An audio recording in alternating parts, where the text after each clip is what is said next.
This is automotive for you. The newest automotive information just for you.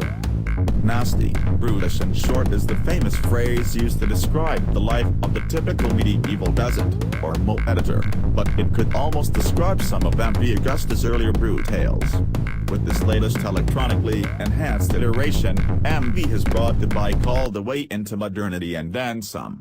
The goal, according to MV, was to make the new bike more customer-oriented and easier to ride, with the focus on both reduced fuel consumption and a more friendly user interface. To find out, one of us had to go ride it. The new bike still doesn't have a damper, but it does have 1 degree more rake, 24.5 degrees now, along with 8.5 millimeters more trail, 103.5 millimeters now, and 20 millimeters more wheelbase, 1,400 millimeters / 55.1 inches, in a slightly stiffer hybrid frame of MV's signature steel trellis and aluminum side plates.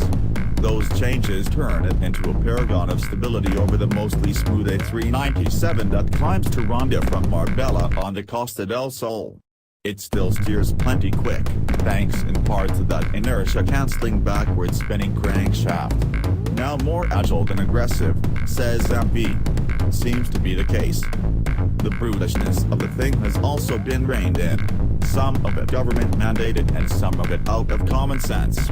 This is the first MV to meet Euro 4 regulations, and as such it needed to emit 30% less pollution and a whopping 5 fewer decibels. In achieving that, it makes a claimed 116 horsepower instead of the previous 125, but a lot of that HP peak was bulldozed lower to fill in a trench in the mid-range.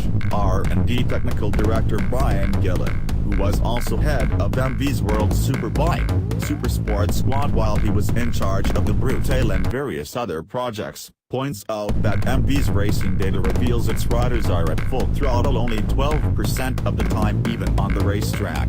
It's acceleration off corners and mid-range power that matters.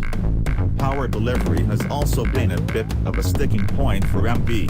They finally got on-throttle response dialed in smooth enough to satisfy everyone in the last Brutale rival, and almost everyone except Sean Alexander on the Turismo Veloce, only to have to go back and do it all over again to satisfy Euro 4. What we have now, says Gillen, are completely new ECU algorithms from startup to redline to make the bike easier to ride and smooth running. Some of us who grew up driving rusty Chevelles are less sensitive to throttle abruptness, and to my wrist, the new Brutale's throttle response is perfectly fine, smooth even, once it's entered the zone above 4,000 revolutions per minute or so, even if that response doesn't always seem to be 100% linear. In normal mode, the bike gives 100 horsepower in level 4 of 8 traction control, and it fed the power in with excellent smoothness on the way up the mountain to Ronda in the morning while the road was still wet.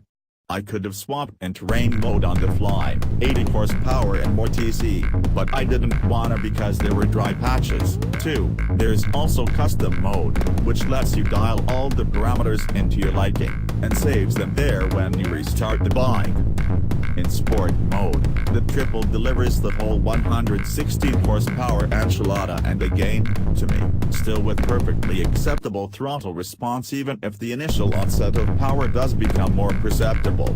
Some kid from France or somewhere in our group, who spent most of the ride balanced beautifully on the Brutale's back wheel and was a really swift, smooth rider whenever he chose to also use the front, said he felt the power was a bit abrupt for his liking. Every MV does seem to have a certain dynamic, inexpensive, solid feel.